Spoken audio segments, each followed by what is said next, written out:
All right, well, as modified stage 2 restrictions set up by the province come to an end later this week, questions continue for the community and business owners here in the capital. The mayor and top health officials are looking at options for a made-in-Ottawa approach to potentially easing restrictions for businesses like gyms and indoor dining. But is this the right move as outbreaks continue to impact some of the city's most vulnerable?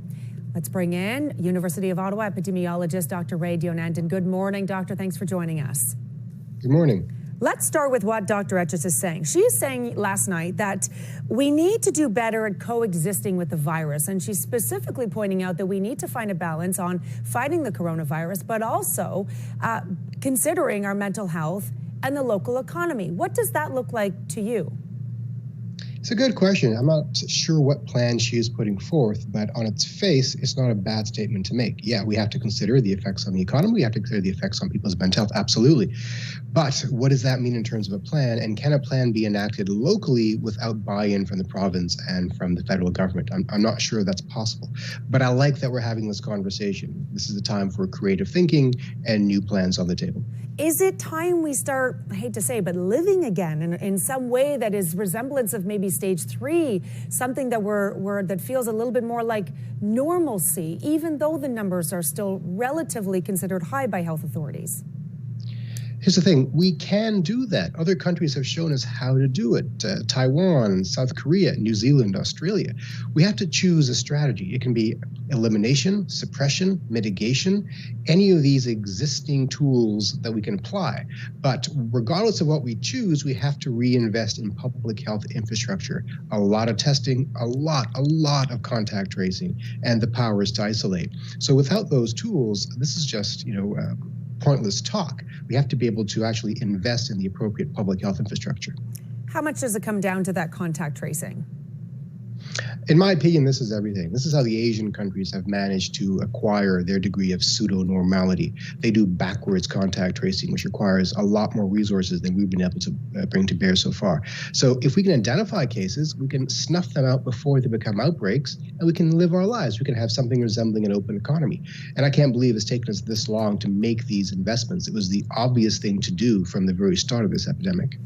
Let me ask you then about the tiered system that we're expected to learn more about today here in the province, which would essentially mean the cities get more clear guidelines on when to impose lockdowns and what restrictions they should be following. Is this the right way to go? It is a way to go, and I'm always in favor of better clarity and more transparency in terms of the metrics to use. However, keep in mind that this is not an automatic thing. I think there's some danger in automating a lockdown measure based upon a series of indicators. There has to be a human component, wisdom to oversee what's going on, right? So you can't make decisions based on the incidence rate or the reproduction number. It has to be all of these things with a kind of massaging by the human intellect. So I hope there's a qualitative component to this assessment that allows the local managers to have some input qualitatively. You talked a little bit about following some of the other nations who have done things before us. France has implemented a curfew in the evening between 6 and 9, trying to get people to stay in. What are your thoughts on that? Is that a good idea? Yeah, curfews are a big thing now. It worked well for Australia. It might be working for Germany. Berlin has their first curfew in 70 years, I think. So here's the thing about curfews. They're intended to be a disincentive for socializing. It only works if people are socializing in those hours irresponsibly.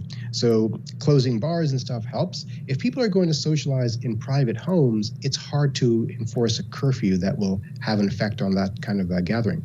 So it depends on what's happening locally. Right. So do we have a problem with young people in particular going out at night to places that we can actually monitor? If that's the case, then curfews will work. In general, I don't think curfews get a big bang for the buck, but they do have some effect, a small effect, though. Looking back these last 28 days as we come to an end this week, was that the right move, given where we are with the numbers right now? Oh, I think it was definitely the right move. If you look at what's happening in Ottawa, our reproduction number is holding at 1, a little bit less than 1, which is great. Our hospitalization usage has plateaued. The wastewater surveillance, which to my mind is the most objective measurement of where we are, has diminished. It's diminished in a time frame that suggests that it's due to these restrictions being put into place. So it has definitely helped us get our breath.